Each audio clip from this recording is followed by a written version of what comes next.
across the country. 41 states now seeing a spike in coronavirus cases.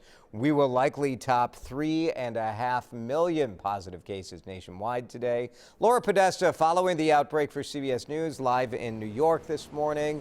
More precautions in place, Laura, as states and businesses try to slow this thing, but it's not looking good, is it?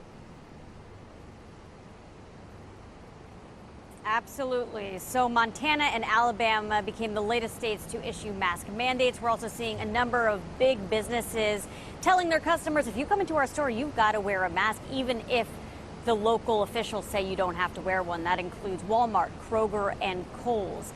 You'll remember a few days ago, Jason, CDC Director Bob Redfield said if everyone wears a mask right now, we could have this coronavirus pandemic under control in just a few weeks.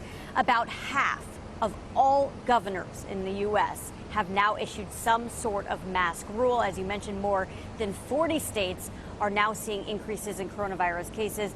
But we should mention that some governors are pushing back, including Georgia's Brian Kemp, who signed an executive order preventing local authorities from issuing mask rules.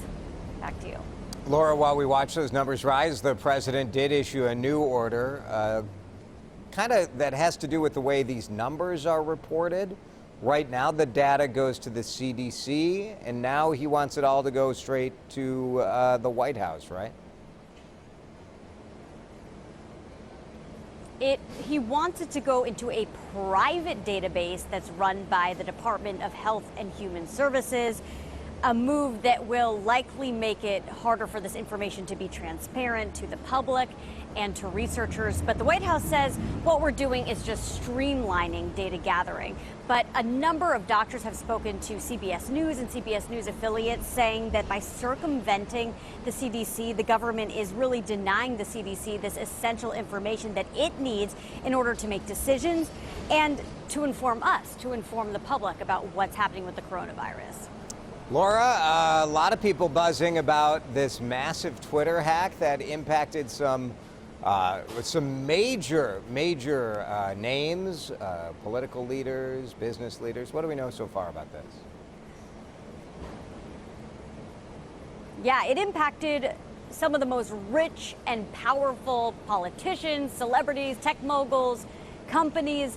All of these false tweets were apparently aimed at getting Twitter users to buy Bitcoin.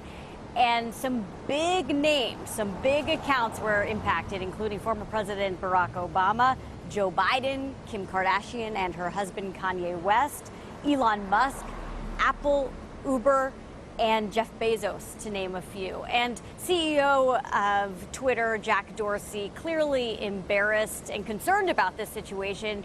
He said, quote, "We feel terrible this happened. We are diagnosing and we will share everything once we know what happened and when we can." But I think a lot of people have some major questions as to how could these accounts get hacked simultaneously.